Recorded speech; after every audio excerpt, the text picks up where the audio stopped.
Sir, ഈ വൈകി വന്ന നീതി എന്ന് പറയുന്നത് നീതി നിഷേധമാണെന്നാണ് നമ്മളുടെ നിയമ നിർവ്വഹണ സമിതിയിലൂടെ നമുക്ക് മനസ്സിലാകുന്ന കാര്യം.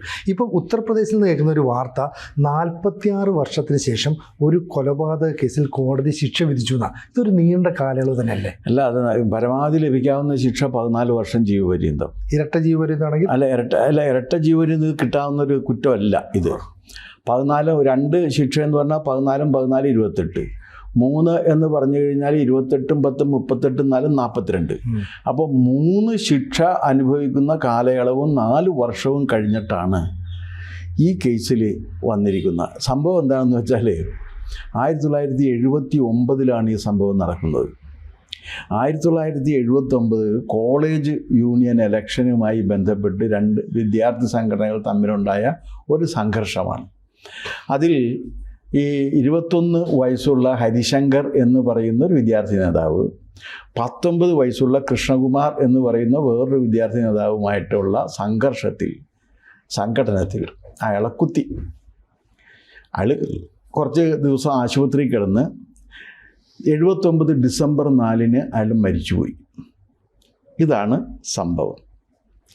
ഈ സംഭവത്തിലെ ശിക്ഷ വിധിച്ചിരിക്കുന്നത് കഴിഞ്ഞ ദിവസമാണ്, 46 കൊല്ലത്തിന് ശേഷം. എന്തു പറഞ്ഞെന്ന് വെച്ച് കഴിഞ്ഞാൽ, ഇത് കൊലപാതകമാണ്, കൊലപാതകത്തിന് ശിക്ഷ വേണം, ആ ശിക്ഷ അനുഭവിക്കാതിരിക്കാൻ നിവൃത്തിയില്ല. 46 കൊല്ലം കഴിഞ്ഞ് അന്നത്തെ 21കാരന് ഇപ്പം എത്രയായി? 68 വയസ്സായി. അപ്പോഴാണ് ശിക്ഷ വരുന്നത്. അത് ശരിയാണ്. കാരണം ഒരു കുറ്റകൃത്യം ചെയ്തിട്ടുണ്ടെങ്കിൽ ആ കുറ്റകൃത്യത്തിന് ലിമിറ്റേഷൻ ലോ ബാധകമല്ലാത്തതുകൊണ്ട് തീർച്ചയായിട്ടും എപ്പോൾ വന്നു കഴിഞ്ഞാലും ശിക്ഷിക്കപ്പെടണം. പക്ഷേ ചോദ്യം അതല്ല. ചോദ്യം എന്താണെന്ന് വെച്ച് കഴിഞ്ഞാൽ, ഇവരിത് വന്നിട്ട് കാലം കുറയായി. ഇത് കോടതി കിടക്കുകയാണ്. കോടതിയിൽ പലവട്ടം പോവുകയും പലവട്ടം തിരിച്ചു വരികയും ചെയ്തു. അപ്പോൾ ഈ 46 കൊല്ലം നിരന്തരമായി കേസിൻ്റെ പിന്നാലെ നടന്ന കൊല്ലപ്പെട്ട കൃഷ്ണകുമാറിൻ്റെ വീട്ടുകാരുടെ ദുരിതവും ദുരന്തവും ഒന്ന് ആലോചിച്ച് നോക്ക്. മാനസികമായിട്ട് എത്ര പ്രയാസം, അവരുടെ മാനസിക സംഘർഷം. നമ്മുടെ നിയമവ്യവസ്ഥയുടെ ഏറ്റവും വലിയൊരു പരാജയവും പരിമിതിയുമാണിത്. ഇതിന് ഇന്ന് വരെ ഒരു പരിഹാരം നിർദ്ദേശിക്കാനായിട്ട് ജുഡീഷ്യറിക്ക് കഴിയുന്നില്ല, പാർലമെൻറ്റിനും കഴിയുന്നില്ല. കാരണം ഇതിനൊരു പരിഹാരം വേണമല്ലോ. ഇതിനൊക്കെ സമയബന്ധിതമായിട്ട് കാര്യങ്ങൾ തീർപ്പ് കൽപ്പിക്കുന്നതിനൊരു സംവിധാനം ഉണ്ടാക്കണം. ഇതിപ്പോൾ എങ്ങനെയാണെന്ന് വെച്ചാൽ, നിങ്ങൾക്ക് പണമുണ്ട്, നിങ്ങൾക്ക് സ്വാധീനമുണ്ട് എന്നുണ്ടെങ്കിൽ ഓരോ ഘട്ടത്തിലും നിങ്ങൾക്ക് ഈ കേസ് ചലഞ്ച് ചെയ്യാം. ആദ്യം FIR റദ്ദാക്കണമെന്ന് പറഞ്ഞ് കേസ് പോകാം. ആ FIR റദ്ദാക്കണമെന്ന് പറഞ്ഞ കേസ് മജിസ്ട്രേറ്റ് കോടതി തുടങ്ങി ജില്ലാ കോടതി കഴിഞ്ഞ് ഹൈക്കോടതിയും കഴിഞ്ഞ് സുപ്രീം കോടതി കഴിയുമ്പോഴേക്കും FIR ഇടാൻ പറയും. FIR ഇട്ട് കഴിഞ്ഞാൽ പിന്നെ അന്വേഷണം, ആ അന്വേഷണം ഇവരെ വെച്ച് അന്വേഷിച്ചാൽ പോരാ, വേറെ ആരെങ്കിലും വെച്ച് അന്വേഷിക്കണമെന്ന് പറഞ്ഞ് വീണ്ടും കേസിന് പോകാം. ആ കേസും ഇതുപോലെയൊക്കെ പോയി തിരിച്ചു വന്ന് അന്വേഷണം നടക്കും. അന്വേഷണം നടന്ന് ചാർജ് ഷീറ്റ് വരുമ്പോഴും നിങ്ങൾക്ക് ചാർജ് ഷീറ്റ് റദ്ദ് ചെയ്യണമെന്ന് പറഞ്ഞ് കേസിന് പോകാം. ഇങ്ങനെ എല്ലാം കഴിഞ്ഞ് വിചാരണയുടെ ഓരോ ഘട്ടത്തിലും നിങ്ങൾക്ക് പണവും സ്വാധീനവും ഉണ്ടെങ്കിൽ ഇടപെടാൻ പറ്റും. ഈ രീതിയിലുള്ള ഒരു ജുഡീഷ്യറിയാണ് ഇപ്പോൾ നിലനിൽക്കുന്നത്. അത് എന്തിൻ്റെ പേരിലായാലും അത് നീതീകരിക്കാൻ കഴിയുന്നൊരു കാര്യമാണ് എന്ന് എനിക്ക് തോന്നണില്ല. കാരണം ഇതിനൊരു സമയനിഷ്ഠ വെക്കണ്ടേ? ഒരാളൊരു കുറ്റം ചെയ്തെങ്കിൽ അയാൾ ശിക്ഷിക്കപ്പെടട്ടെ. ആ കുറ്റം ചെയ്തവൻ ശിക്ഷിക്കപ്പെടുന്നത് 46 കൊല്ലം വരെ എടുക്കുകയാണ്. അയാളുടെ കുഴപ്പം കൊണ്ടായിരിക്കും, അയാൾ തന്നെ അതിനകത്ത് കേസിന് പോയിട്ടുണ്ടാവുക. പക്ഷേ 46 കൊല്ലം കൊല്ലപ്പെട്ടവൻ്റെ വീട്ടുകാർ ദുരിതം അനുഭവിക്കുകയാണ്. ഇതൊന്നും നമ്മുടെ നീതിന്യായ സംവിധാനത്തിൽ കോടതിയുടെ പരിഗണനയ്ക്ക് വരാറില്ല എന്നുള്ളതാണ് വസ്തുത. പക്ഷെ എന്നിട്ട് അവരെന്താ പറയാറുള്ളത്? ആകെ justice delayed is justice denied എന്ന് പറയും. ഒന്നാമത്തെ കാര്യം എന്ന് പറഞ്ഞാൽ, നമ്മുടെ കോടതികളിൽ പോയി ഒരു നീതി കിട്ടണം എന്നുണ്ടെങ്കിൽ തന്നെ നിങ്ങൾക്ക് സാമാന്യത്തിലധികം പണം വേണം, അല്ലാതെ സാധ്യമല്ല. കാരണം നമ്മുടെ നീതി വളരെ വില ഇറ്റ് ഈസ് ഹൈലി എക്സ്പെൻസീവ്. പണം ചിലവാക്കി വാങ്ങാവുന്നതാണ്. നിങ്ങൾക്ക് സുപ്രീം കോടതിയിൽ ഒരു കേസ് നടത്തി പോകണമെന്നുണ്ടെങ്കിൽ മിനിമം 25 ലക്ഷം രൂപ വേണം. 25 ലക്ഷം രൂപ നിങ്ങൾ മുടക്കി കഴിഞ്ഞാൽ മാത്രമേ ഈ കേസ് അഡ്മിറ്റ് ചെയ്യുകയോ ഇല്ല എന്നുള്ള കാര്യം നിങ്ങൾക്ക് അറിയാൻ പറ്റുള്ളൂ. അതുവരെ നിങ്ങൾക്കറിയില്ല. അപ്പോൾ ഇങ്ങനെ ഹൈലി എക്സ്പെൻസീവ് ആയിട്ടുള്ളൊരു ജുഡീഷ്യറി നമുക്കുണ്ട് എന്നുള്ളതാണ്. ഇത് ആർക്ക് വേണ്ടിയിട്ടാണ്? നീതി, സാമാന്യ ജനത്തിന് നീതി കിട്ടാൻ ആവശ്യമായ ഒരു ജുഡീഷ്യറി നമുക്ക് ഇനിയും രൂപപ്പെട്ടിട്ടില്ല എന്നുള്ളതാണ് വസ്തുത. അങ്ങനെ രൂപപ്പെട്ടെങ്കിൽ ഇതിങ്ങനെ വരില്ലല്ലോ. ഇപ്പോൾ ഇങ്ങനത്തെ ഒരുപാട് കേസുകൾ റിപ്പോർട്ട് ചെയ്യപ്പെട്ട് വരുന്നുണ്ട്. ഇത് മാത്രമല്ല, ഇങ്ങനെ ദീർഘകാലമായിട്ട് കേസ് നടന്നുകൊണ്ടിരിക്കുക. അത് സിവിൽ കേസാണെങ്കിൽ തീർന്ന്. നിങ്ങൾക്ക് ഒരു തുണ്ട് ഭൂമിയുടെ പേരിലൊരു കേസുണ്ടെന്ന് നോക്ക്, നിങ്ങളും ചത്ത്, നിങ്ങളുടെ മക്കളും ചത്ത്, അതിൻ്റെ തലമുറയും ചത്തു കഴിഞ്ഞാലും കേസ് തീരില്ല. കാരണം അതിന് പറയുന്ന ന്യായം സിവിൽ കേസല്ലേ, അപ്പോൾ അതൊക്കെ സമയം എടുക്കുമെന്നാണ്. ഇത് ക്രിമിനൽ കേസിലാണ്. അപ്പോൾ ഒരു നീതി തേടി ചെല്ലുന്നവൻ്റെ മുന്നിൽ അനന്തമായ കാലതാമസം വരുന്ന ഒരു നിയമ സംവിധാനം ശരിയല്ല. ഇപ്പോഴെന്താണെന്ന് വെച്ചാൽ, നമ്മുടെ നീതിന്യായ സംവിധാനത്തിൽ കാലതാമസത്തെക്കുറിച്ച് ഒരു പരാമർശമില്ല, അതിന് പരിധിയും നിശ്ചയിച്ചിട്ടില്ല. അത്യപൂർവമായ ചില രംഗങ്ങളിൽ ഹൈക്കോടതിയൊക്കെ ഇടപെട്ടിട്ട് അല്ലെങ്കിൽ സുപ്രീം കോടതി ഇടപെട്ടിട്ട് ഇത് 6 മാസം മുമ്പ് കൊണ്ട് ഇത് തീർക്കണം എന്ന് പറഞ്ഞു കഴിഞ്ഞാൽ പോലും തീരാറില്ല, അത് കഴിഞ്ഞും പോകും. അപ്പോൾ ഇത് നീതി വിവിധ തട്ടുകളിലായിട്ട് നീതി ഉറപ്പാക്കുന്നതിന് വേണ്ടിയാണ് ഈ സംവിധാനം.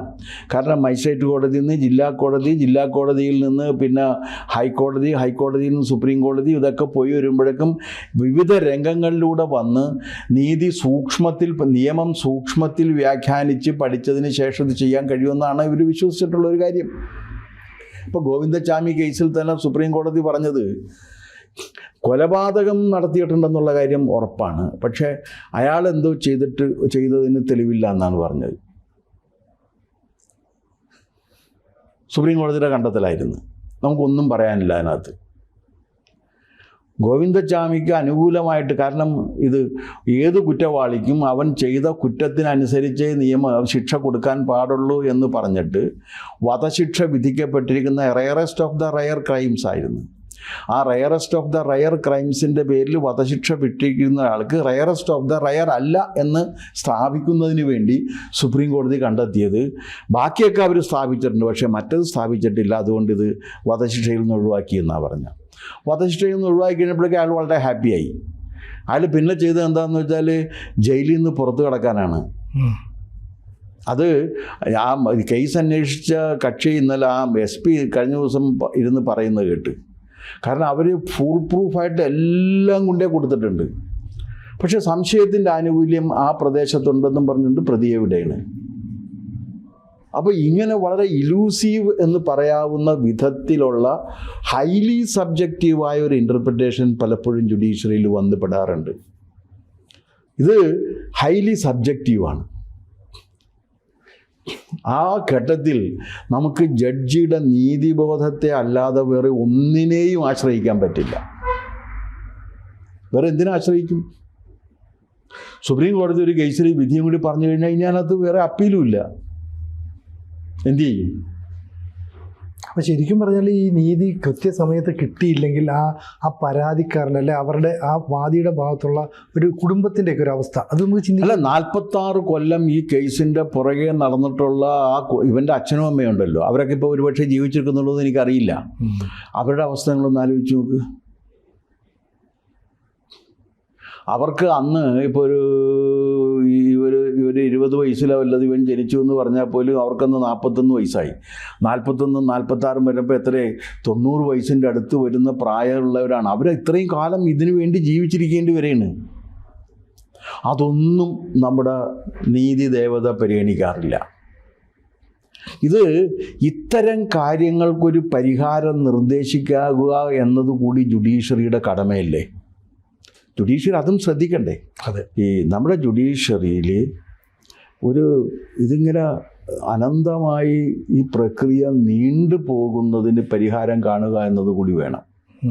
അതോടൊപ്പം ശ്രദ്ധിക്കേണ്ട ഒരു കാര്യമായിട്ട് എനിക്ക് തോന്നിയിട്ടുള്ളത് ഈ സാധാരണക്കാരുടെ നീതി ഉണ്ടല്ല. ഇപ്പം സാധാരണക്കാർക്ക് നീതി കിട്ടുന്നത് പലപ്പോഴും പോലീസ് സ്റ്റേഷനിൽ നിന്നാണ്. പല കേസുകളും പോലീസ് സ്റ്റേഷനിൽ വെച്ചാണ് തീരുന്നത്. കാരണം കോടതിയിലേക്ക് പോകാനായിട്ട് പലർക്കും പണമില്ല. പോയി കഴിഞ്ഞാൽ വക്കീലിനെ കണ്ടെത്തി വക്കീലിന് പോയത് ഇന്ന് വാദി വരുമ്പോൾ പ്രതി വരില്ല, പ്രതി വരുമ്പോൾ വാദി വരില്ല, കേസ് നീണ്ട് പോകും. ഓരോ പ്രാവശ്യം ഈ വക്കീൽ പോകുമ്പോഴും വക്കീലിന് കാശ് കൊടുക്കേണ്ടി വരും. അതിനുള്ള പണമില്ലാത്ത രീതിയുണ്ട്. അപ്പോൾ ഈ പണമില്ലാത്തവർക്ക് കൂടി കാലതാമസമില്ലാതെ നീതി ലഭിക്കുന്ന ഒരു സംവിധാനം ഉണ്ടാക്കാനുള്ള ബാധ്യത കൂടി ഇന്ത്യൻ ജുഡീഷ്യറിക്കുണ്ട് എന്നാണ് എൻ്റെ വിശ്വാസം.